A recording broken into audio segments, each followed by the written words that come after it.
You are watching the Skeptic's Guide to the Universe, your escape to reality. Hey everyone, welcome to the Friday stream. How's everyone doing? Aces. Great. We're doing this again, are we? All right. Yeah. I'm Jay ready. is not here. Jay's out this week. You're right. He's not here. Yeah. I looked around. No Jay. Are you sure he's not on the? Ian's here, though. Well, no. Oh, wait. If you look at the stream, you may see him. There's an iStock photo of Jay for some reason in the stream. Oh, yeah. Look at that. What? Wait, I don't have. Where Where do you I looking? find the stream? Will you chat it to me, Ian? YouTube.com/The Skeptic's Guide. Yeah, I'll send it to you. Well, I could do that too. Now, which part of that shot is fake and which is real? Hard to tell. I think that's going to be thick. Sorry, I'm working on a light diffusion situation, but I think I'm about to go dark. Yeah. Let me see if I can make that really bright. No, it's too thick. It's fine. We're fine. Yeah. Tara, we're how's just Scotland? hacking it. It's amazing. Went to the Isle of Skye last week. Isle of Skye. Really Awesome. beautiful. And even, you guys will be so proud, or you won't care, but somebody in the stream hopefully will be proud. I even bought this really beautiful sheared and hand woven, how do you pronounce it again?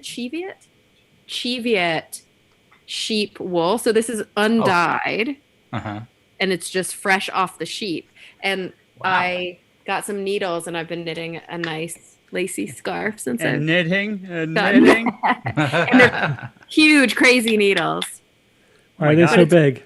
It's really because I don't have that much wool, and I wanted to knit something that was really like lacy, because I can make with really big stitches I can make the wool go a longer way I for see. the yarn. And also it's really warm. It's like the Yeah. warmest wool I've ever felt. So putting some holes into it, Yeah. I think will make it more manageable for me, since I don't live in Scotland. I live in LA. Right. Have you had any haggis yet? I don't like haggis, so I haven't been eating haggis, but I will tell you that, is it okay if I use your name? Okay. I will tell you that Byron has been eating haggis left and right because Yeah. he's Scottish and he loves haggis, and it's just part of his normal routine. It's Yeah. the steak and potatoes of Scotland, I suppose. Yeah, I think he got haggis yeah. with his breakfast the other day. Yeah, I've had A steak little, for little breakfast. breakfast sure. haggis, for sure. Yeah, haggis Yeah. and blood sausage. These are two things he eats that I don't like, but you know. Yeah, I wonder why. But I have been having a lot of sticky toffee pudding. The sticky toffee Ooh, pudding. that's good stuff. The best. If memory serves. It's so good. Kara, what is the pandemic like in Scotland right now? So Scotland has not been hit nearly as hard as like England, for example. So in the UK, I think it's one of the safer places to be. And, you know, in the Isle of Skye, there's a lot of tourism, but they've been really smart. Like the shops are open. So I went to a pottery, I went to a tannery, to this like wool house, and there's hand sanitizer that you have to use on your way in and your way out. And most little shops are only allowing like 2 to 4 people in at a time. So you just kind of wait your turn and then you go. So it's been, everybody wears a mask. It's been pretty easy here where I am, which is on the East Coast. I don't know. The stores have been open. I haven't really sat down. I think I sat down in a restaurant once, which was super weird, and I was kind of freaked out, but it was very well spaced. And the kids are going back to school, apparently, like school's starting here. Yeah. So, but their case count's super low. Probably partially a function of, you know, just population density, and also partly a function of intervention, you know, or prevention, I should say. But I don't think they're faring nearly as well in England right now. Mm-hmm. Yeah, England's not doing as well. Yeah. U.S. is still pretty high in terms of daily cases. You know, we're like still higher than we were during the shutdown in terms of new cases and new deaths and everything. Chugging along, 168,000 dead, which is an underestimate. I think it's probably the number. There was a recent excess death study, and it's definitely over 200,000 excess deaths. Wow. Sorry, that's my fault. Yeah. It's probably bad. Yeah. And now the big debate is opening school. So I know Jay has 2 young kids, and for now they're going to homeschool this semester.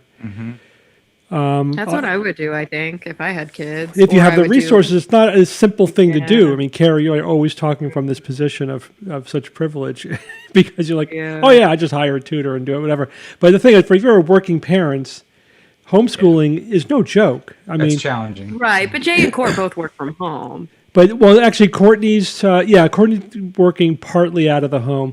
But even still, like Jay can't homeschool his kids and work.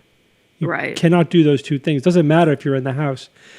But Jay's mother-in-law is a school teacher, retired. Oh, school well, that's teacher. convenient. bonus. So Bonus. she's gonna homeschool them 4 days a week. Wow. Coming out of retirement. Yeah, Well, and how old is Olivia? Because she 4. Going So on she's 5 in October. preschool, Yeah, she'll be 5 right? in October. And Dylan's 7. Yeah. So I would think 7. that in terms of Dylan's education, that's more like traditional homeschooling, but a preschooler, that's like partially education and partially daycare, right? Yeah, totally. And listen, both kids like really need socialization. Like there was a hard decision because like the lack of the socialization is going to be harsh. You know, it was a really tough choice. But the school, you know, I was sort of helping them make this decision, discussing it with them all, you know, through the process. The school doesn't have a good plan for how to handle, you know, the pandemic. So they just didn't Shocker. fill them with confidence. So that kind of pushed them over the edge. I have one of my younger daughters, a senior in high school. They delayed start for a couple of weeks. She's going to be doing 2.5 days in class and then the rest online. So they're reducing, it's halftime, so they're reducing the density of students in the school by 50%. And they're, But you know, so they're doing everything they can, required wearing masks? masks, social distancing. They're not going to be moving around classes. They're not going to, I think they're just going to have one place that they're going to be for the whole day. Like they're not going to be moving around. Right. And she's a senior, right? Yeah. Yeah. So like mask compliance will probably be Be a good. lot higher than the 7-year-olds, that's for sure. I can't imagine. How do you Yeah. fill a kindergarten classroom with kids wearing masks and washing their hands? Like, are you kidding me? That's crazy time. Yeah. Can you duct tape the masks on? That's You what, know. yeah. Good idea. And just make them wear mittens all day. Yeah. Oh, That wow. doesn't help, does it? So, Whoa. yeah, we're just, I don't know. It's hard to imagine that we're not going to have another wave after school starts, you know. And initially, like a couple of months ago, the evidence was pointing towards the direction that, well, kids are more resilient to the virus and it's not as bad for them. But more recent data is showing, though, that they pass it on just as well as adults do. They have Yeah. the same viral loads. So even though they might not get as sick, they are still spreaders, and this is why, this is a lot of viruses are seasonal because of school. You put a Right, bunch of kids yeah. together and My mom was always sick when she was teaching. yeah. Just constantly sick. Because Oh, kids yeah. are just little disease vectors. Yeah. Always. Totally. Absolutely. And then with this virus too, there are going to be some young people who get really sick, like in a dire kind of way. And that's scary as well. They're not just Yeah, vectors of course. for Yeah, COVID. it's less likely, but some kids will get very sick. Yeah. Right. So, it's a catch-22, really. So I think, we'll do our best, but it's like school system, town by town. It's not only is it not like no national standards, it's like every school system, which is really very, very local, has to decide for themselves exactly what they're doing. Right? You have to know what your town is doing. So like for Jay, he's chosen to homeschool, and I guess I was sort of in my head mixing up homeschooling and like online education. Is his school district offering anything? So, no. And I think that's the problem, is that they said you're either in or you're out. Either you're coming, doing or you're out for the whole semester. Whereas in my town, you have the option of doing 100% online. So you could do 100% online or 50% online. Yeah. And I think that's even what I meant when I was like, I would totally do that if I had kids. But even Oh, that yeah, requires- online. Yeah, the yeah, older yeah, the online. kid, the easier it probably is. Yeah. But even the online, you still have to be there with the kid, and you still have to, Right. if they're young especially. Like my daughter, like a senior in high school, I don't have to look over her shoulder while she's studying online, But she still needed help organizing her day, There's still a lack of structure is really challenging for some kids more than others. And you probably also have to almost like force them to get up and move. I can't Yeah. imagine sitting Yeah. at the computer all day, every day. I mean, I can. I do that all the time. But that would be a huge shift for a high school kid who's like walking in between classes and Yeah. has little breaks. Right. So online is probably better but challenging. Homeschooling, is fine if that's, in terms of the outcomes are great for parents who choose to homeschool. But now you're going to have parents who are being forced to homeschool, right? Or reluctantly choosing to homeschool. They may not be making that decision because that's optimal for their family situation or their resources. So it's no longer a self-selective group, It's under duress, if you will, because of the pandemic. And so you wonder if people will be doing it who really aren't resource equipped to do it, just because they're afraid to send their kids to school and the online options are not great in their area or whatever. And I just can't. I tough. mean, I saw how it was when I worked at the group home. A lot of the kids were in this kind of dual situation where they would go to school once a week and they would get packets, and they'd have to do these packets because they were wards of the state. And so they also qualified for like a lower number. It was like an adapted curriculum. A lower number of credits were required to graduate. And honestly, their education was really subpar. Like it was, it was read this book, copy things directly out of the book, and just trying to get them to sit and focus and, make it through any behavior problems, any psychiatric issues. And then they weren't allowed to be on a laptop because of, other concerns and budgetary concerns. So you think about homes where they don't have fast enough internet, or homes where there isn't, there's a single computer for every kid. Like, what do you do? Yeah, so it really does it's exacerbate limited resources. The digital divide gets exacerbated by it as well. Yeah. Oh, yeah. And I've been reading a lot about, because I have a daughter in college as well, and she's going to be all online except for labs, right? Which is actually interesting because, like in medical school, we've been doing that anyway. Even pre-pandemic, in the last 4 or 5 years especially, we've been moving towards no lectures, right? Like you don't sit in a classroom and listen to somebody talk at you for 40 minutes, right? Like there's students don't like it, don't want it. And so all the didactics are all podcasts and videos and online. And then the classroom time is all workshops. It's, Smart. it's interactive, it's doing stuff, it's not didactic. So I wonder, how much colleges are going to move in that direction anyway, just like really incorporate a lot more multimedia learning, a lot less classroom time. And then, there's a lot of speculation about what that's doing to the college business model, because while they ostensibly, their product is education, It's really football. it really isn't. I mean, it's like 50, it's half, half education and half all the social aspects of going to college, the connections. Especially in undergrad. Yeah. Someone just texted, what the hell does didactic mean? I don't know if they were trying to be funny. That just struck me as very... Well, let me tell you. Let me give you a lecture about what didactic means.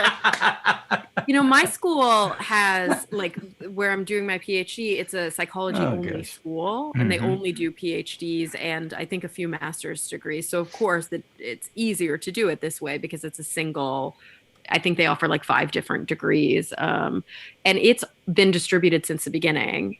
So we were kind of ahead of the curve when COVID struck because we already knew how to do this. But it's also, COVID has been screwing us because we're supposed to have 3 intensive week-long face-to-face things in order to get the requirements for the American Psychological Association to keep accrediting us. And we can't be in person anymore. And all of the students who are seeing patients are also they're only doing telehealth, which is great if you're doing the type of clinical work that you can do via telehealth. So I'm going to be starting a new practicum when I get back to the States. And some of it, like the ALS clinic, is all just assessment via telehealth. But then like working in the oncology clinic with patients who are doing bone marrow transplants and stuff, like you have to be in person for that. Yeah. And so I think they're working on a waiver system right now. Like, I don't know, their lawyers are figuring it out, but I guess it's going to be a go to work at your own risk kind of situation soon. I know how to solve this. Mm-hmm.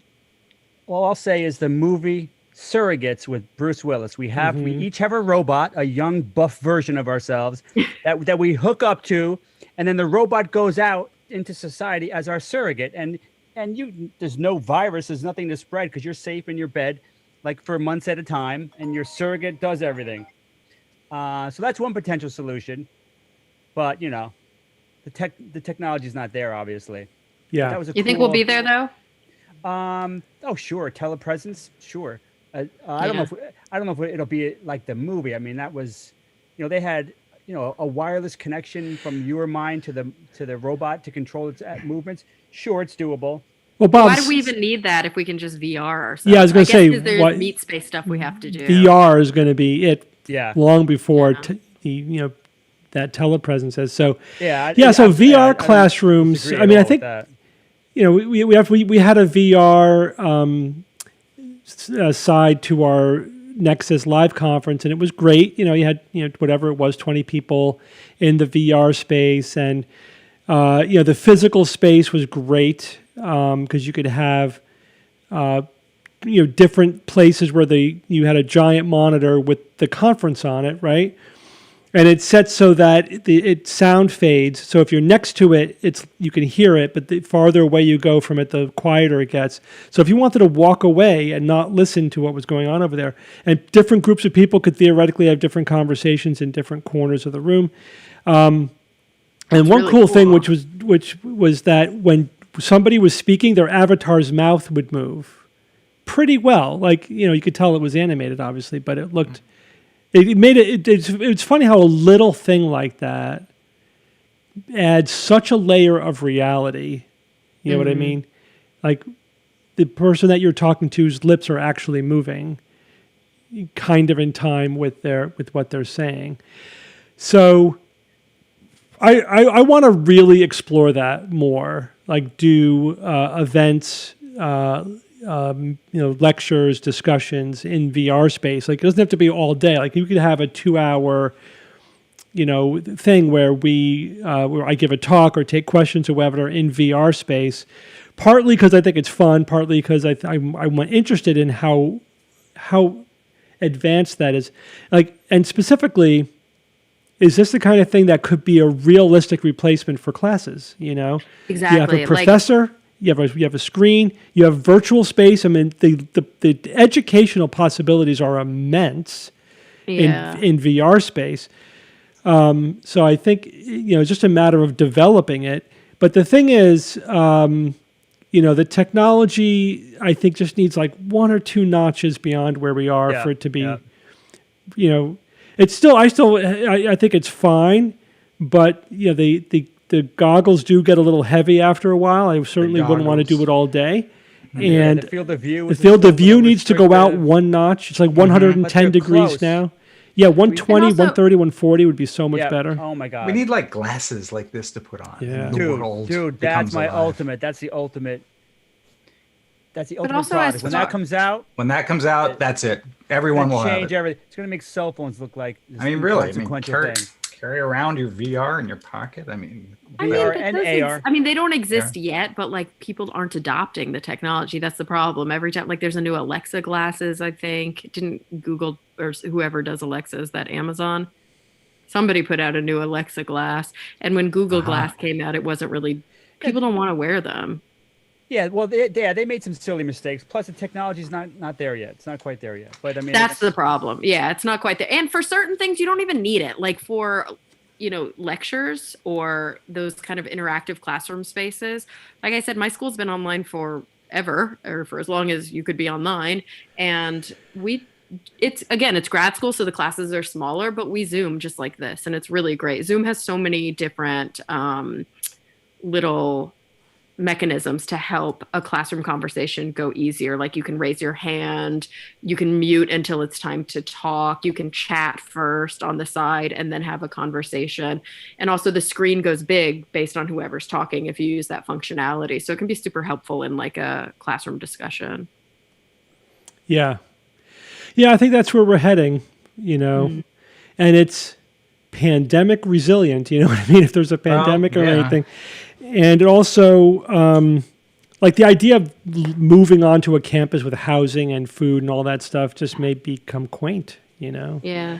Or just, I could see them existing in parallel. I mean, there are online universities already, but it's really, I think, kind of on the fringe at this point in time. But I think, that we may see, this may accelerate the mainstreaming of online degrees, online learning, and also, I think maybe light a fire under improving the technology, like incorporating VR, et cetera.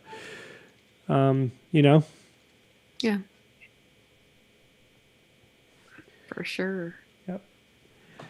I mean, I'm across the world from you guys right now, and You we're are. just hanging. Yeah. And there are people on the stream. I love how everybody says hi from wherever at the very beginning. And there are people on the stream from the UK, from Saudi, from Australia, from the Netherlands, I saw. It's pretty cool. Anybody in Antarctica right now? Probably not. Antarctica. Antarctica. Oh wow, that's I podcasted with someone who pretty was cold down there right now. Oh, boy. Yeah, I podcasted with someone who was at the station, and they had to ask everybody not to use the internet for that hour that we were podcasting. So I assume nobody is watching a live stream from Antarctica right now. I think Could the be thing wrong. is, but other than that, Ooh, here's everybody. Middle here's Earth, everybody. cool. Middle Earth. Oh yeah, here comes the Middle Earth. Yep, Sweden. We got Neptune. Yeah, We yeah. got that must be Florida. Brussels, Nova Scotia. Hi from Antarctica. All right. Yeah, Matthew right, yeah. Wakefield, Prove it. I don't buy it. Prove it. Go outside and take a selfie. Put that up. You funny people. All right. No quiz today, so No quiz. we'll get to questions in a little Boy. bit, though. Or you could start throwing questions at us now. Well, Did you guys hear everybody's been about? asking There was about a study. Bob. So we already Oh, yeah. crossed a global warming tipping point. The Greenland ice sheet is now officially losing more ice each year than it can accumulate. Oh, great. So yeah, Oh, it's there melting goes that away. one. Fuck. Here come the rising coastlines, I suppose.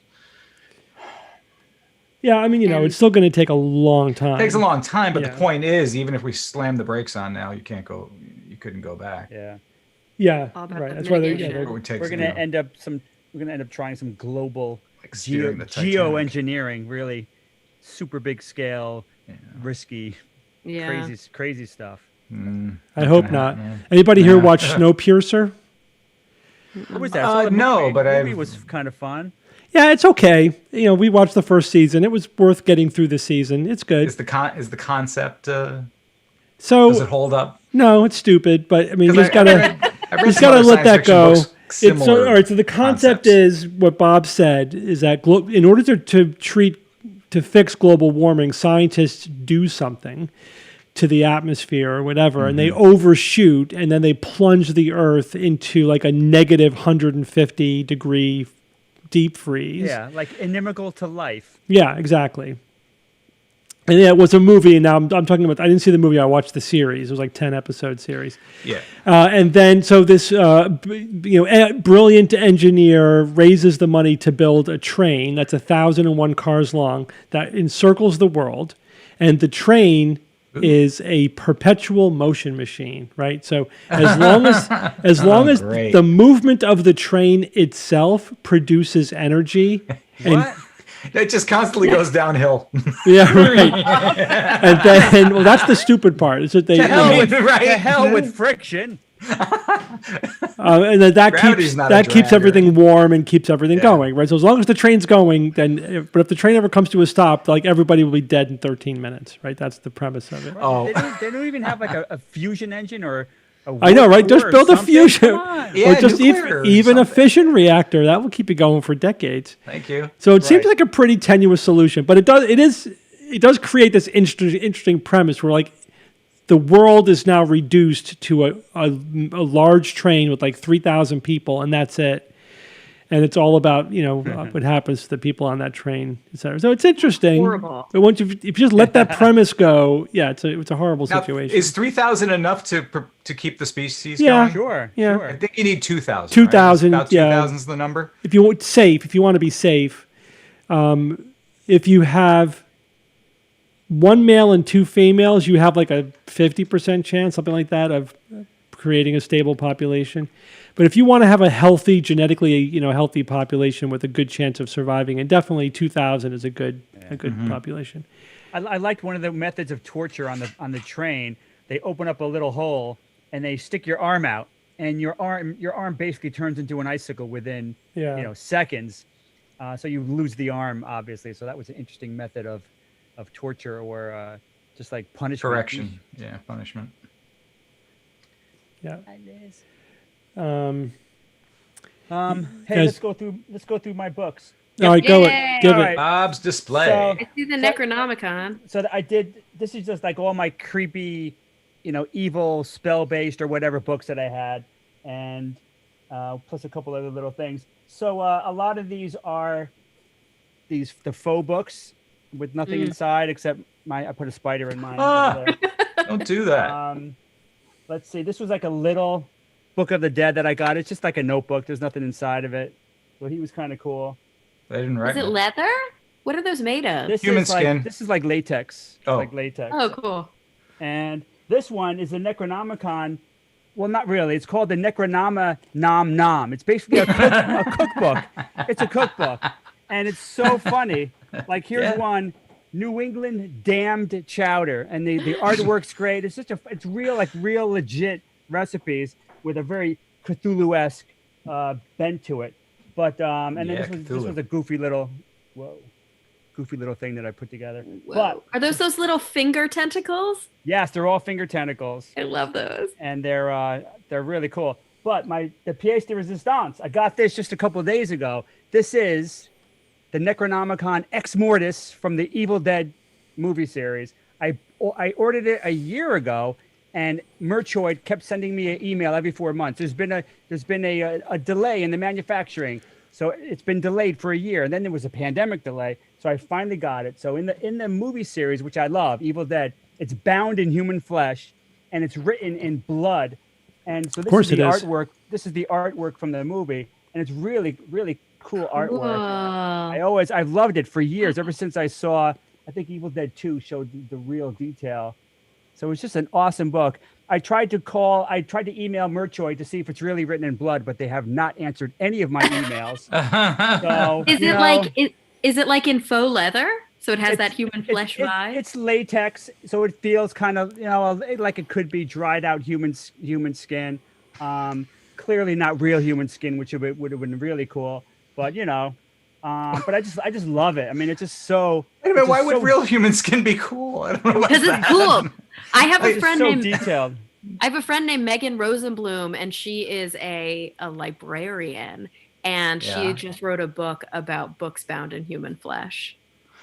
Like she's a historical librarian, and she's also a member of the, I don't know, some death society, like the Good Death Society. Just hope those people volunteered or donated their skin. Yeah, I don't think it was donated. But they're also really old. Most of these books that were bound in flesh, pretty bananas. So if you want, a lot of outlets are selling these, and they're going for like $80 to $100, and so it's not cheap, but it was so worth it. I've been in love with this book ever since I saw it. I think it was in Evil Dead 2 where they gave you a close up of the book, and they actually flipped through all the pages, and so you can get a real idea what was inside. So.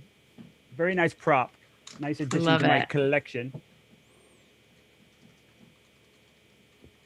That's it? No other books? Let's see. Nothing is good. Oh, here's my favorite faux book. There's nothing inside. Just a piece of paper. But it's just a beautiful, and it's made out of metal. I don't have any metal fake books like this. This is just so cool.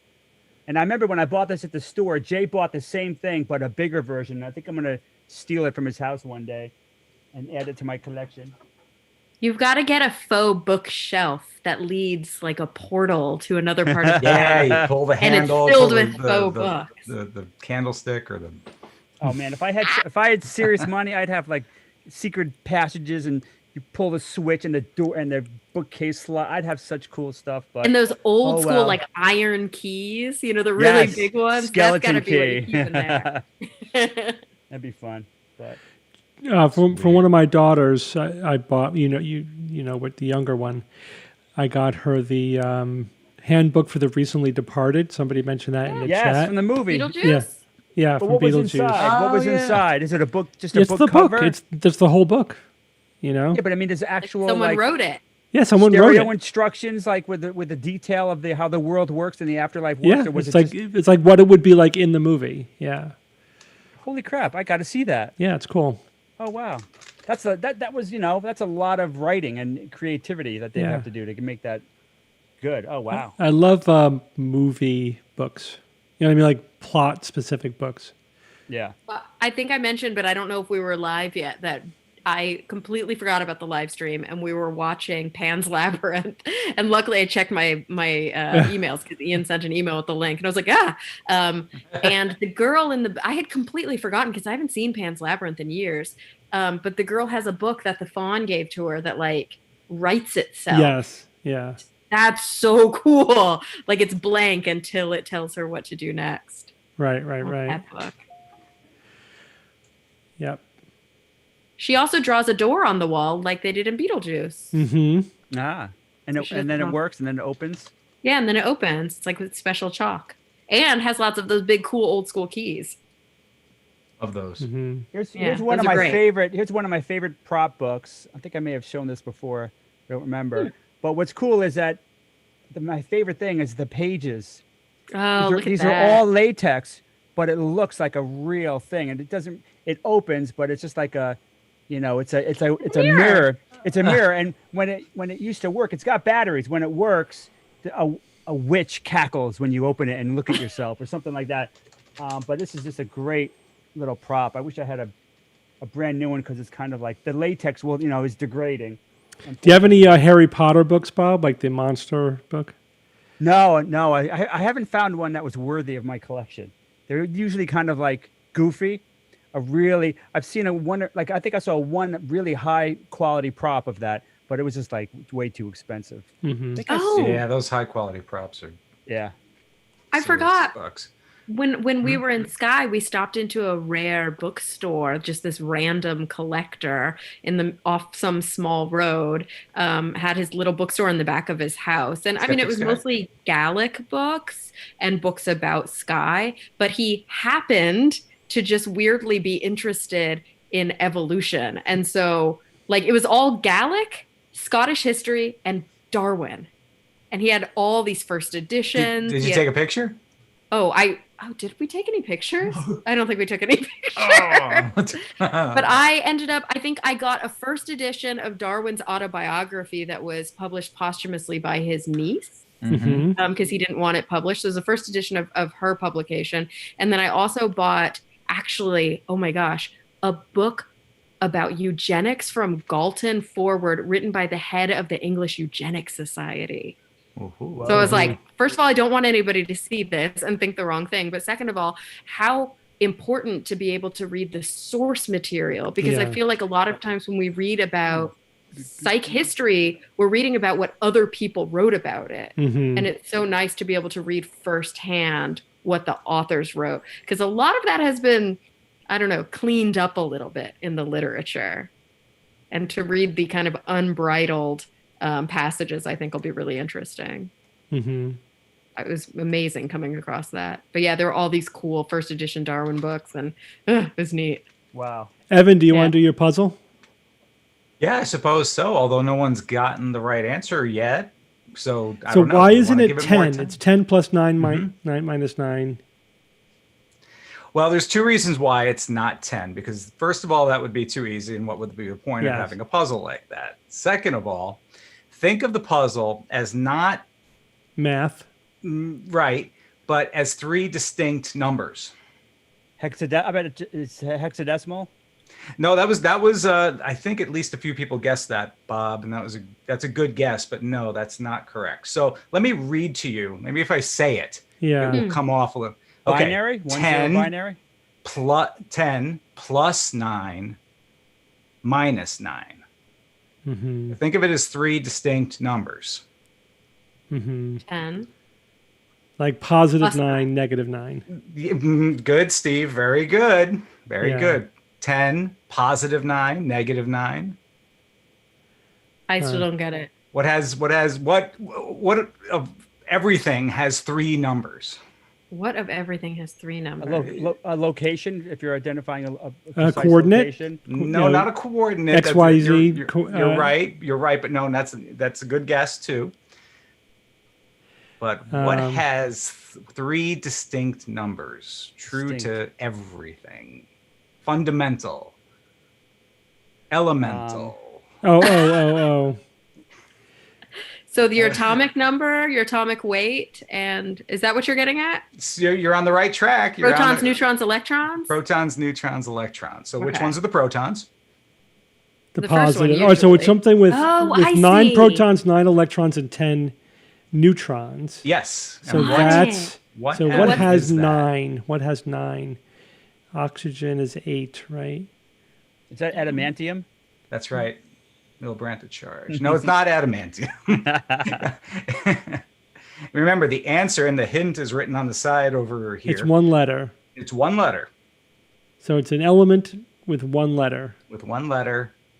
9 protons. Anyone looked it up yet? Yes, I got nitrogen? some correct answers now. Yes, the letter is A? Fluorine? F, fluorine. Fluorine. F, fluorine. That is fluorine. That is the Cool. answer to Nice. the puzzle. That was a good. one. That's good. Yeah, I liked it. It was, again, I try to make these puzzles so they're not Googleable, which is a challenge in itself. I actually spend a good amount of time, several hours sometimes, trying to think up good puzzles that that I can express on a whiteboard, first of all, because there's not a lot of room and you have to make the things big enough so I can't get too complex with it. So I'm already kind of limited as to what I can do with a puzzle in this format. And then to make it so you just can't type in the answer and come up with it too easily. And usually I like science or, something grounded in reality, if not science directly. So. Oh, and here come the fluorine jokes. Yeah. And a lot of compliments. Thank you very much. I do appreciate it. Yeah, that was good, Evan. That was appreciate hard. Wait till next week. I already got next week's ready to go. Let's go to some questions. Usually we we haven't really left a lot of time for questions. We're rushing at the Somebody end. asked me if I still do the haunted house. Last year, for the first time in a decade, I did that haunted forest, and we're doing it again. We're doing it again this year. I don't know how it's going to work because of the pandemic, But it's outdoors, right? It's outdoors. It's in the woods, so it's outdoors, which is good. And people go through in groups. So if we keep social distancing, we'll see how it goes. But it's going to be out there. This is in Danbury, Connecticut. So I'll keep you updated. But it's going to be cool. It's going to be very cool. There's a lot of my stuff. A lot of my stuff is all over the place, and there's like maybe 7, 8, 9 different areas connected by a path. It's going to be really cool. I want to go. Yeah, come. You should visit us. Do it. Yes. I would love that. I'll But go you for have my to wear a California- mask. Is California a restricted state right now for Connecticut? I don't. Probably it should be. I mean, honestly, Maybe. California's not doing very great right now. Oh boy. Yeah. Oh, by the way, I saw a couple of people in the comments real quick ask about Gallic because they were saying I thought it was pronounced differently. So it's spelled, we Gaelic? learned this when we were here last time, and then it's been Gaelic versus reinforced, Gaelic. right? I think it's spelled the same, but it's Gaelic in Scotland and it's Gaelic in Ireland. And it's two different languages. Gaelic and Gaelic. Oh my. Yeah, God. so in Scotland, in the northern part of Scotland, like in the Isle of Skye, for example, they speak Gaelic. It's actually been a dying language, unfortunately, because of Scottish history and because, the people who originally spoke it were basically forced to speak the Queen's English. But there's, a lot of people who are working to maintain it. So some of the schools up in the north teach Gaelic, but that's how you pronounce it in Scotland, at least. Good to know. Yeah, anyway. Ian, do we have any questions? Yeah. So first one, are we starting to get an idea of how many struggle with the after effects of COVID and what are the types of problems seen? What kind of after effects? Like medical after effects? Is that what they're talking about? I believe that's, what they're... You mean for an individual person? Yeah, like what are the ramifications long term beyond? We don't know, because it hasn't been long term yet. But there are certainly there are people who are still in the recovery phase of the illness who may have been sick for weeks, maybe even months, and are their recovery is very individual. It depends on what parts of the body were affected. There's some generic things like disability, right? Debility. If you don't move for 3 months, your muscles atrophy and you get very, very weak, for example. But other than that, we're still, it's still too early to really say that we could to describe the syndrome, of post-COVID syndrome or chronic COVID illness. So we'll know a lot more as time goes by. Although you just know that it has the potential to devastate people, multiple organ systems, And I think we're also seeing I've read a couple, I've been doing some research for the dissertation work that I want to do, and I've been coming across a few papers about neuropsych and neurological symptoms post-COVID. So again, we still don't know, but I think that researchers are starting to try and at least understand some of the ramifications of COVID on the brain. Because there do seem to be some lasting effects in certain patients. Mm-hmm. Yeah, it's just a matter of what's specifically due to the virus and what's due to the fact of just being critically ill. You know what I mean? Because right, if you're or being critically ill, mentally all the disabled, drugs right. that you get, being on a ventilator for a long period of time, the lack of nutrition, having a fever, the inflammation, all the procedures that got done. I mean, being critically ill for a long time takes a toll no matter what puts you there. So it's hard to separate that from specifically what's the virus doing to people's bodies, And then there's the whole secondary conversation about not the purely medical, but the psychological after effects of the virus. Sure. Which Yeah. A lot of research is, obviously being done right now on that. Yeah. Because I think we're going to see massive spikes in PTSD and just like really difficult kind of trauma associated struggles for people who were in the ICU, for people who, you know, maybe brushed with death a little bit. Because there's just a lot of fear and anxiety around a COVID diagnosis because you just don't know. If you're sick enough, you don't know if you're going to pull through. And so for those who do, I think that brush with death can be really, really traumatic. Sure.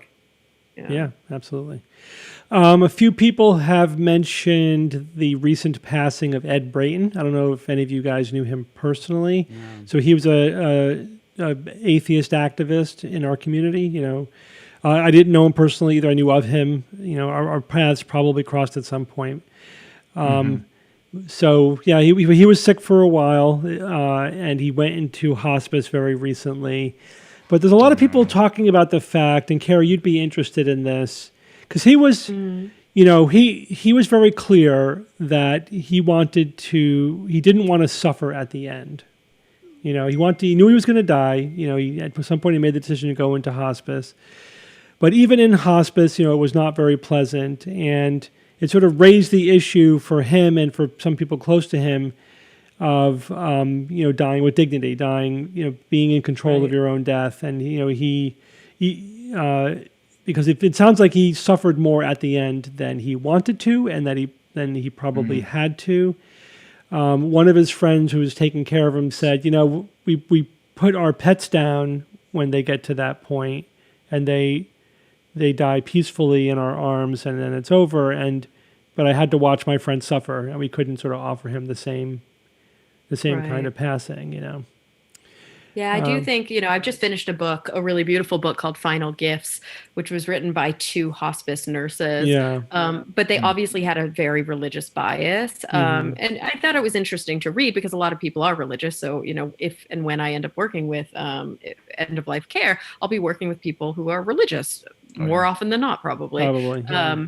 But what they really pushed this idea that it's always like an option, or that it's not always, but that more often than not, people can die comfortably because we can manage pain, and that it's really the psychological issues that are usually not addressed. But after reading Nyland's book, you know, he paints a very different picture, that death is incredibly painful for most people, and that it can be really like intense, and that, you know, the drugs that we have are good for certain things, but there's often suffering at the end. And so, you know, it's interesting talking to different people who work in end of life care, that even they have different ideas of how much is too much. Are we doing enough? Do we have good enough pain medications to manage?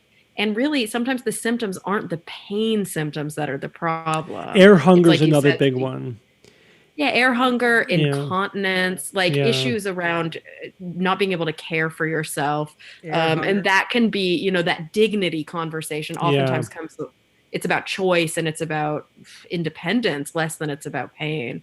There's a lot to consider, right? But I think the best way to do it is to make sure that the person is in the driver's seat, right? You know, and unfortunately there comes a point where they might not be able to communicate their needs anymore. And that's what this book was really about. It was really interesting. They wrote a lot about listening to the context in the speech, because a lot of times towards the end, people start to say things that come across almost like they're delirious or like they're confused. And they were saying, don't minimize everything they say as delirium. Sometimes they're actually communicating a need to you, but it's coming out funny, and you have to really try and understand. They used a big example of people saying like, I need my tickets. I haven't found my tickets yet. And this is a common way that people will say like, I'm kind of ready to go, but there are certain things that I kind of need to take care of before I do. So this agitation towards the end of death, and often conversations that seem like, you know, the dock hasn't, or the boat hasn't been filled yet. We can't go until the boat is filled. Like that, these are common metaphors that people use because they can't always get out what they want to say, and they're sort of half dreaming, because there's a pseudo-conscious thing that happens towards the end for a lot of people, where they often go into a coma. Awful. You know, I'm a tax accountant by day. It's my job, and I speak with a lot of people. And what often comes up in our conversations, although I'm not a lawyer, is wills and medical powers of attorney and these sorts of things. So what we always speak to our clients every year about, and I do see them at least once a year, are your wills in order? Are all your things written down? Are your needs expressed to your loved ones and the people who are going to be making these kinds of, help you make these decisions when you can't make these decisions anymore? Right. To make sure that that's a very big part of kind of the overall outlook for people, not just from a financial standpoint, which is in taxes from what we approach it, but just quality of life for not only the person themselves who has to go through it, but certainly the family members who will otherwise have no roadmap, no instructions. And, really, goodness forbid if you have to leave it in the hands of some court or something to start making these kinds of decisions for you. And it could just totally go against anything you wanted. But medically, I that think the hard rarely thing happens. That the court takes over, because it's just a clusterfuck. With the family is what happens. Yeah, they'll make every effort to find, next of kin, closest living relative. Well, it's more of a problem. Let's say, so if it takes the family by surprise, right? It's not like something that was planned, expected, or even if it, they could see it coming. It's still like they didn't plan for it, and they didn't communicate about it. And there's no clear line of decision making. And I've seen every possible ridiculous situation in terms of, like the spouse is dead, so all the children have equal say, and they all disagree. Or there's an ex-spouse and then a new spouse, and it's not clear where the lines of power go and they're at odds with the family, and the patient is not able to communicate their wishes, or the family member is simply overwhelmed, like it's an elderly husband who just can't make the decision to stop feeding, or it's too painful for him to say, or they're intellectually compromised, they have dementia, or they're compromised. And the thing is, I think we often think about this as being an issue of, will they go to hospice? And that's all done once they're in hospice, because we're no longer doing curative care. We're just doing palliative care. But there are decisions during hospice too about when to stop forcing food. If somebody can't swallow anymore, are they at a point now where you're just going to allow them to stop taking in nutrition? If they can't drink anymore, is that okay that they just stop? Because that's usually what happens. They stop taking nutrition, they stop taking in water, and slowly they, over the course of a day or two or three or however many, they'll die. But there are ways to keep, even with comfort care, keep somebody holding on, even if they might not want to, but they're unconscious. And so how do you make those kinds of decisions? It's tough. Yeah, it's tough. But if you have a conversation ahead of time and you appoint a healthcare power of attorney, so there's one person who knows you, knows your wishes, and who you trust to be level-headed in a crisis, who is the one who makes the decisions with the physicians and the healthcare workers, that solves all the problems. That's the best you could do. Don't try to anticipate every situation. Just have somebody who knows what your wishes are. And I think also, don't put off hospice if you're in a position where hospice is, your physicians are telling you, or, your family, whatever. It seems like hospice is the right way to go. I think a lot of people think, if I go hospice, that means I'm giving in, or I'm saying it's okay that I'm going to die. But the earlier that you start with hospice, the earlier you can make sure that all of your caretakers know what your wishes are, that everybody knows exactly what you need to have the most fulfilling final months, years, weeks, days, whatever it is, instead of it being this last minute scramble, which is, I think, when things really don't go as well as they could. And a little aside to that is that when naming these people, designating these people, and this is another reason why we talk to our clients every year about it, and we get repetitive almost. Things change. Someone who they appointed 10 years ago, okay, great, check that off my list, don't have to worry about that again. Well, that person's no longer around, or themselves are debilitated and can't do the job. You have to keep up with it and then assign somebody else. So it is something that you should think about at least once a year. and discuss Yeah. with your lawyer, discuss with your accountant. They'd be more than happy to kind of talk to you about it. We find it a very good reminder, and our clients are very happy that we do bring it up more often, much more Good. often than not, even though it's a generally uncomfortable conversation, but it's important. Mm-hmm. Hey, let's talk about unicorns and rainbows and ray guns or something. Come on. I don't have my radar. Should we answer questions? Yeah. Here's a different topic. Whenever there is talk about the poop pill for use after antibiotic course or similar, Steve mentions that it's best if it comes from a family member. Question is that genetic, family member, or cohabitating? Cohabitating, I think. Well, but it has to be Same place. cohabitating from a young age. So Right. it's just that you grew up Right. together, and so you got colonized with the same assortment of bacteria. Oh, gut bacteria? Yeah, because everyone has, lots of different bacteria in some kind of a balanced ecosystem in their GI system. And remember, we talked about a study on the show where they found there's basically four. There's like 4 different ecosystems that people are living with, more or less. I mean, obviously there's going to be more complexity to it than that. But that's basically, you could basically sort everybody into one of 4 ecosystems in terms of their microbiota. Populations. So you want to, So you want to Good get a donor who shares your microbiome. So if family members all tend to share the same microbiome, so that way, Good reason to have kids. if you grow up together, yeah, Harvest So I them can have for your their poop one day. for their poop. yeah.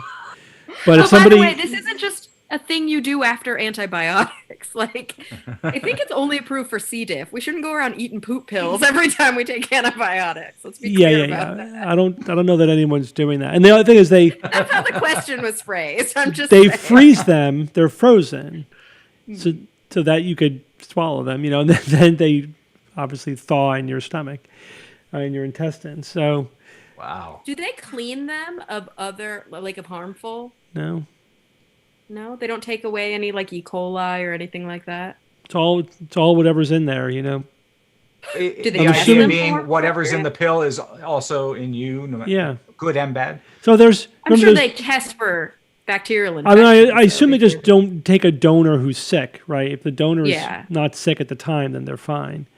Yeah. I can't wait till we can genetically tweak Yeah. those critters before we put them in our gut. And imagine if we could soup up a lot of that bacteria to help us digest things that Right. even they can't help us digest right now. Or We can eat wood.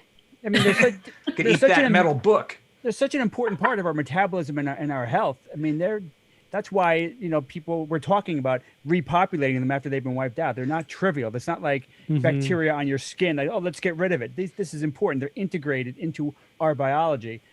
Imagine being able to tweak them to increase our health, increase so many different things that Yeah. impact our health. Make it so your farts don't smell.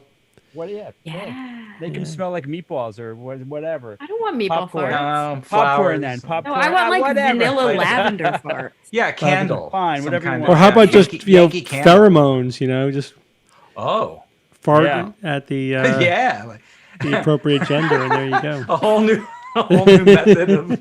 Oh gosh. Oh man, we're gonna miss some Oh, boy. great shit in the future.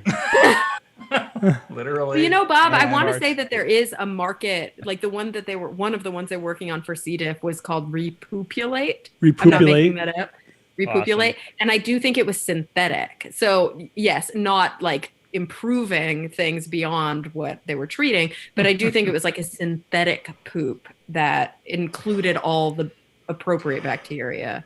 Although I wonder if that would work as well as an actual family member's poop, because then you would have like just the right combination. Right.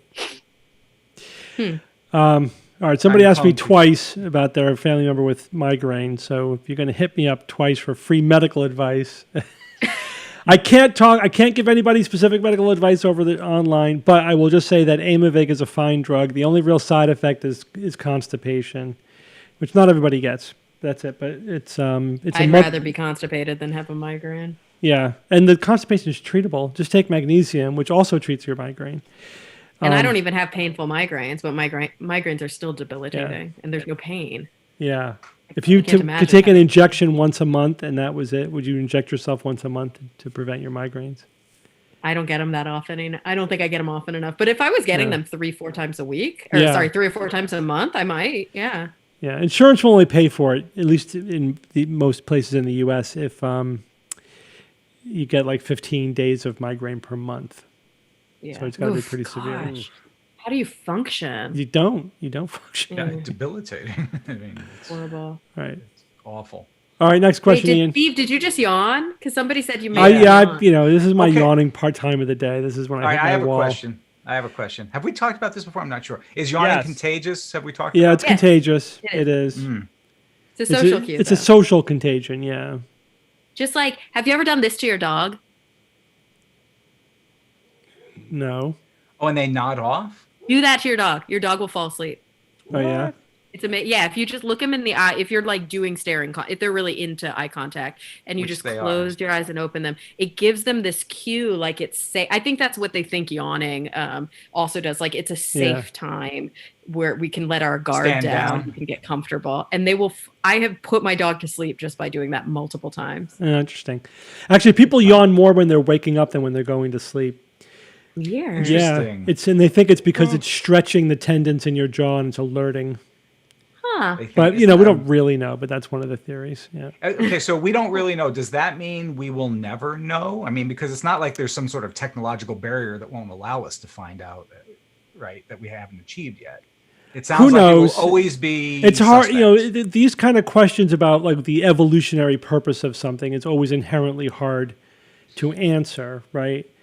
That's why evolutionary psychology is still, controversial because It may have no purpose. it may have no purpose. It may have there's so many different possible ways. The causal lines are so complicated. There's no simple answer to it. Right. You know what I mean?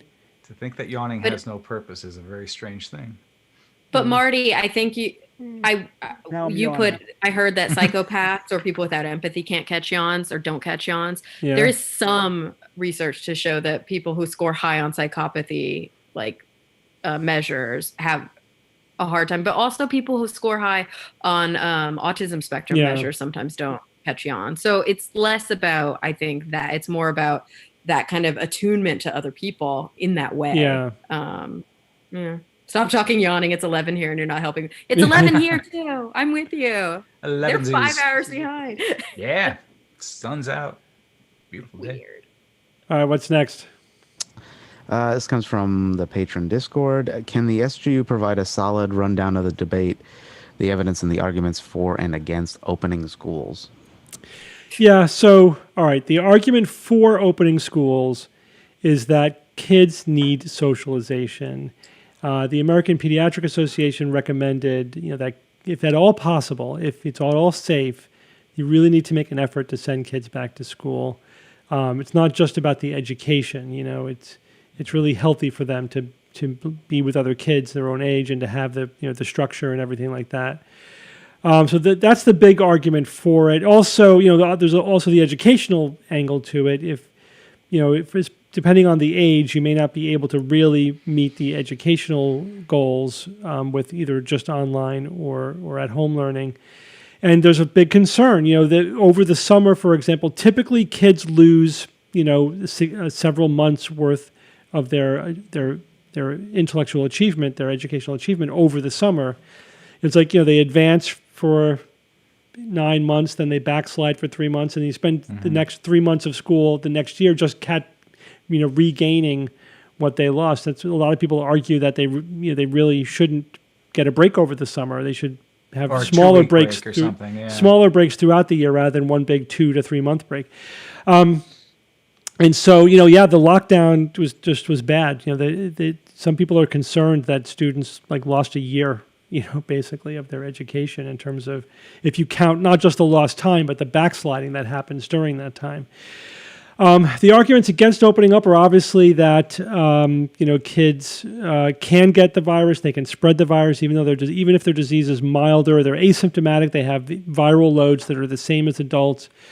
In places where they let their guard down, there was the famous camp in Georgia where hundreds of kids at this camp got COVID-19 and became, sparked a real spike. That became super spreaders. And just imagine the entire population of school-age children, spreading COVID around.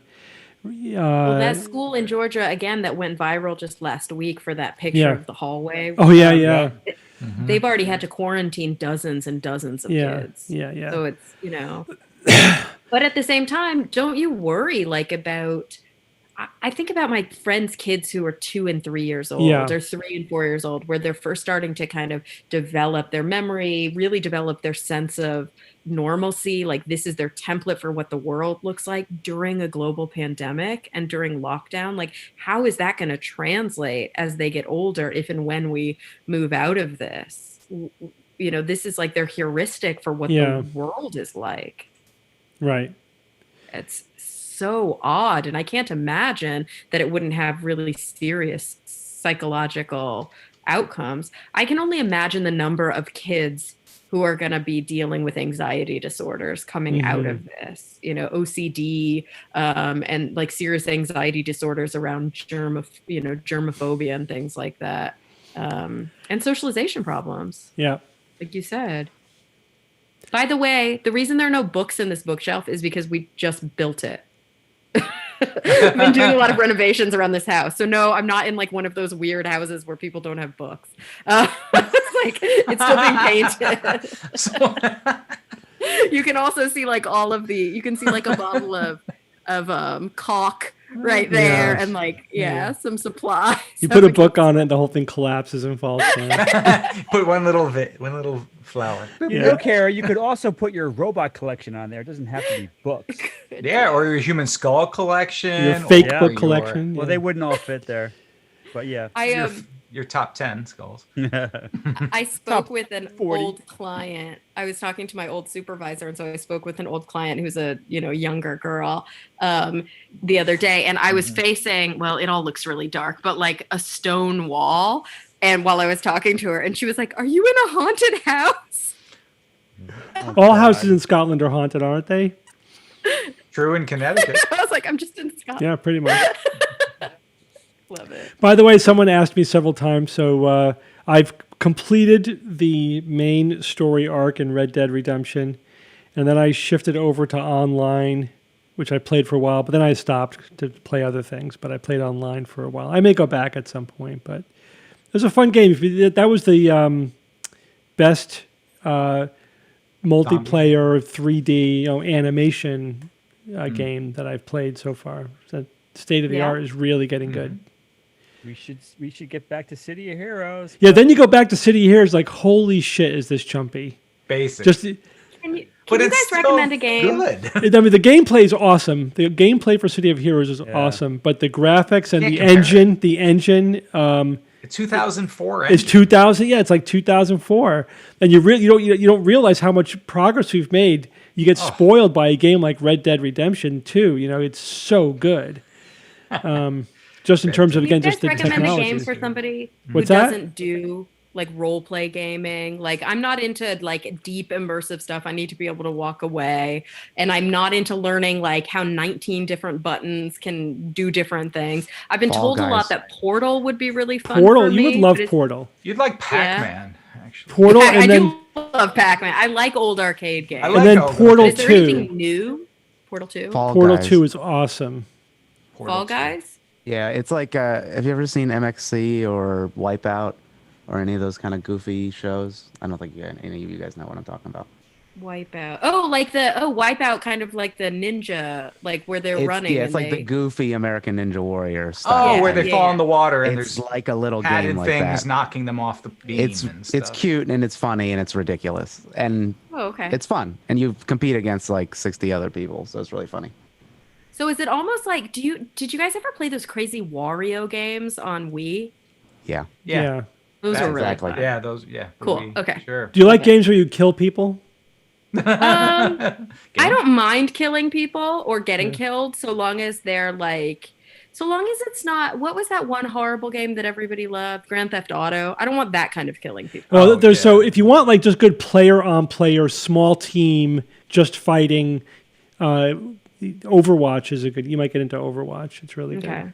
Rachel plays. But do you have to Overwatch. like coordinate a team and like get online Yeah. all Nah. the time and talk to You people? just jump on. You just all pick up. You just Okay. jump on. Yeah, you don't have to coordinate with other people. You just get on there by yourself. You'll get sucked into a game.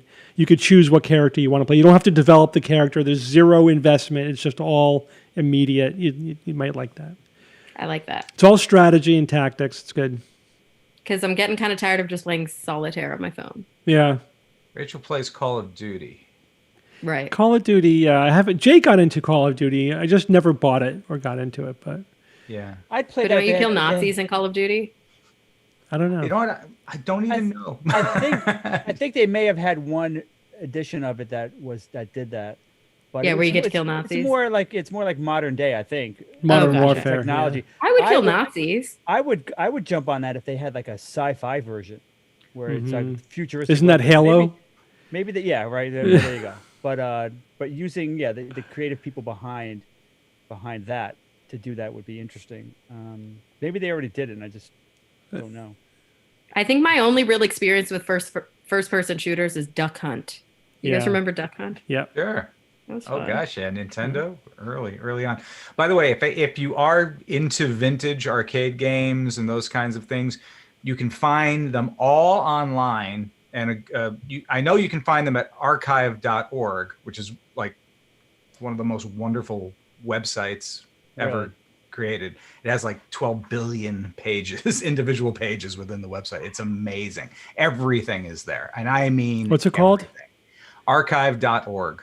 Oh yeah. I love that. I- But I Evan, use- do you have I- any of the hardware? Because like It's some all of there. The emulators, everything is there. You just go But you there. remember like the click, and power boom. pad? You got to be able to run on the pad. Oh, those kinds of accessories. Like the and stuff. hardware, Yeah. Yeah. No, you're limited by your keyboard, your mouse, and that kind of stuff. The glove. But they are there. They are the original programs, and you can find. You think of it. There's thousands, if not tens of thousands, of vintage arcade. I'm there right now. I'm Awesome. looking for Ghosts and Goblins. You'll find it. There it is. Boy and his blob. I love What's that. that? game. But Boy, and archive.org, it's you can find anything on there. You can find old movies. You can find stuff that you can't find anywhere else. Really? The Library of Congress is basically on there, like for multiple countries. I kid you not. Wow. It's immense. You can I get lost in that website often. So it is the rabbit hole of rabbit holes. Hmm. I love that. So it's wonderful. Yeah, internet. So if you go there and you see an old game that you want to play, what's the typical process to make that happen? You download some. There's no download. It all takes place Oh, It's all online. online. Oh, smart. Okay. Yep. Yep. Cool. Because again, these old programs take barely anything to run. I mean, Archive.org. All right. archive.org. Got another question, Ian? Yeah, so this comes from the patron Discord again from Stridera. Says, can I count listening to the SGU as doing my medical CEs? And will Steve sign off? No. All right. You next have to get question. approved for that, and it costs a lot of You're not- money. Yeah. No, we are not approved to give medical continuing education credits. Okay, next question is, how do you deal with certified doctors who stand up against the consensus of information and science to date to make outrageous claims a la frontline doctors and the demon sex lady? Yeah, God. yeah. So you're talking about public doctors, not like your own doctor. Right. Yeah, I mean, you just have to call them out publicly. Like if they're saying stupid shit to the public, you have to just point out the fact that they are, on the fringe, that they are not the consensus of opinion. And you have to, and there's actually recent evidence, a study which showed that debunking public misinformation like that actually does have a positive effect. Doesn't make it go away, obviously, but so just have to be part of the conversation, get the correct information out there. It's still, you can't completely undo the damage that they do, but it does help a little bit. So how do you deal with it, Steve, if it's your own doctor? What's your recommendation for people who maybe they're not so overt talking about demon sperm, but you're at the doctor, everything they're saying is going fine, and then all of a sudden they're like questioning vaccines, or they're like recommending some homeopathic thing in conjunction with It depends on they're how legitimate it stuff. depends on how egregious it is. If it's something that would make me call into question their competence as a physician, then I would tell them, like, I would first of all give them the feedback because they need to hear it. It's like, I don't feel comfortable, with you recommending homeopathy because my understanding is that's complete pseudoscience. So, and then I would find another doctor, honestly, if it's that bad.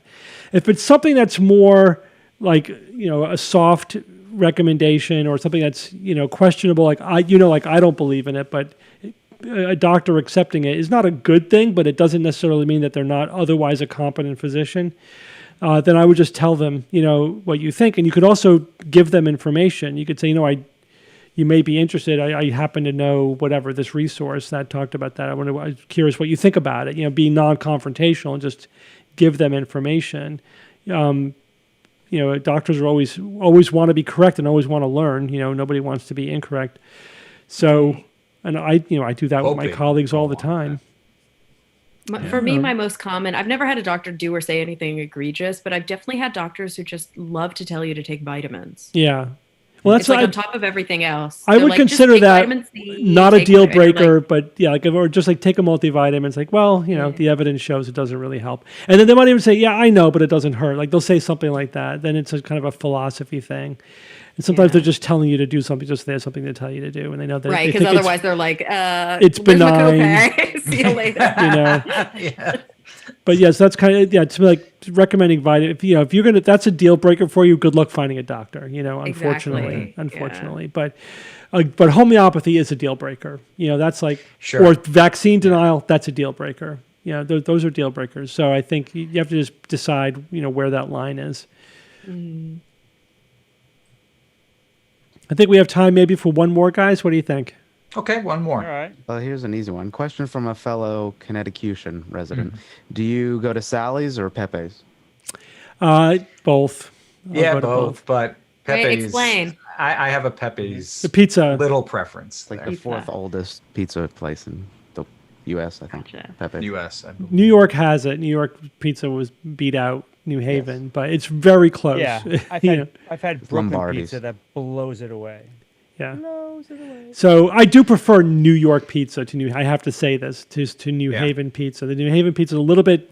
The crust is a little hard, which is fine. But I just like that. I've had pieces of pizza in New York City and Manhattan that were freaking nirvana. I mean, it's unbelievable slices of pizza. Just Best I've ever had. The magic's in the dough, right? But in the crust. it's in everything. water. It's the sauce. Well, I it's think the ingredients. the But water. Pepe's is Right, they great. say that about bagels. Pepe's is Bagel great water. too.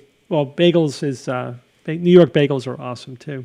Yeah, they are. LA's got some good bagels too, though. They're They all all come people from who New moved York. there from New York. They are, seriously. Wait, I think you're right. They are.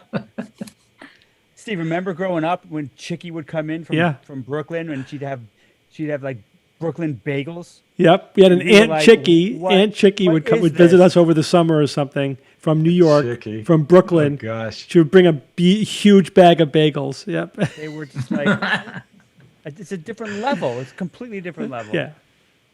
Totally.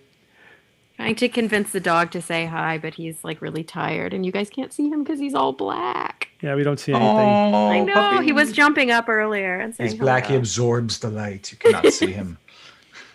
People were saying they miss Killer. I don't have Killer right now, but I have Tarka. So I've yet to find great barbecue in Connecticut, because I lived in Texas for a very short time in my life, but I've also visited many places in the South, in Tennessee and other places where they, barbecue's a regional thing.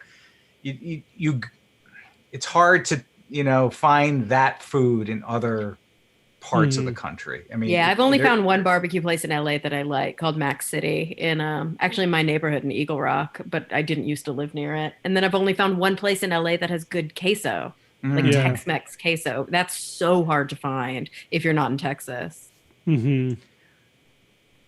Yeah, there's definitely, like, if you grew up in a region, you get a taste for your region's delicacy, like whatever they're known for, and nothing else will quite do. And you wonder, is it really objectively better, or is it just that that's what you're used to, and that defines, like, Mexican food is what you've eaten in Texas. You know, like I love Mexican food in Connecticut, but I've had people, you know, I've had other friends from Texas like, this isn't Mexican food. This is like, Right. That's Californians right. hate. Yeah. Well, Yeah. Californians eat Oaxacan food. It's Yeah. completely different. Like it's Baja Mexican. It's from a totally different region. Wow. And so when they're like Tex-Mex, that's gross. It's all like beans and like mushy. yeah, But I don't like fish tacos, you know, and I don't like avocado, so it Yeah, doesn't yeah. work for me. But you're right. Yeah. We All have right. one final Hi, Krista. question. all right, one final question. Bonus What- question for 12 bonus. points. They want to know whether or not you're going to review Lovecraft Country on AQ6. Yeah, probably. I'm going to watch it. That starts tonight, right? Or this weekend? The 16th, I believe. The 16th. Yeah, this week, Sunday. Yeah, cool. Is it a full series, a mini series? What is it? I think it's a mini series, right? I think it's a miniseries. And yes. where can we watch that? HBO. It's Jordan Okay. Peele's new horror. I mean, anything Lovecraft, you know. Lovecraft, And I mean, the yeah, previews that's look like- good. The previews look great. So yeah, we kind of have a backlog for AQ6 because of the Nexus. Kind of sucked all the air out of the room. The studio literally had to be converted for Nexus, so we don't have our studio back yet. So, and I know we've been We're gonna doing do Star the Trek Lower Decks. We're going to do a review with yeah, we have a backlog of stuff that we got to Yeah. review. We've been doing just Number one. the Zoom reviews, which have been fine, but it'd be nice to get back into the actual studio. And now we have a new green screen we could play with, Oh my That's God! right. Yeah. which is kind of made for Can be anything you AQ6. want. Yeah. So keep an eye out for that, definitely, for Lovecraft. And what was the other thing we were going to review? Yeah, Lower Decks, Dune? and When's Dune coming out? that's coming out soon. I watched the second season of Umbrella Academy. I really liked it. If you I'm gonna haven't start watched that. it, I got to start that. Umbrella Academy is very, very good. That's based on a comic, Yeah. and the comic was authored or co-authored by Jared Way. I think is didn't his read the name, right? comic, but yeah. And he was the lead singer of My Chemical Romance, which is Oh, how yeah. I know about it because my daughter Rachel is Yeah, My Chem fan. Carrie, you know My Yeah. Chem, right? You're familiar with that. Yeah. So there's What your music about- connection there. Do you guys listen to Coheed and Cambria? You and Rachel? No, she might. I don't. You should ask her because the lead singer of Coheed does a really good. They're still just graphic novels. They've never adapted them into TV shows or anything, but writes really beautiful graphic novels. I'll ask. Yeah, they're awesome. All right, guys. I think that's it for us this week. So thanks for joining us. Thanks for showing Thank up, you. everyone. We appreciate it. Yeah. These are are always Very, very fun. much. Jay Friday's should be been back fun. next week. Friday is suddenly becoming my favorite day of the week. Yeah. Well, it may have Jay- been before, but Jay will be back next week, and I promise he will have his shirt on. and he'll have a lot to say. Can't Oh, I promise haven't that. been looking at the stream. Do we have a picture of him without a shirt on? Yeah, it's Yeah. not him then. Yeah, it's like a Ken doll. Or It's something. Jay's head on an iStock Oh, photo. oh yeah. No, it's a real photo. Yeah. Oh, it's a Perfectly real photoshopped. photo. Yeah. Just ignore the iStock watermark. All right. Thanks, everyone. Bye. guys. Thank Bye-bye. you. Good night, guys. You're awesome. Wash your hands. Don't forget, wash your hands still. With SGU Productions, dedicated to promoting science and critical thinking. For more information, visit us at theskepticsguide.org. Send your questions to info@theskepticsguide.org. And if you would like to support the show and all the work that we do, go to patreon.com/skepticsguide and consider becoming a patron and becoming part of the SGU community. Our listeners and supporters are what make SGU possible.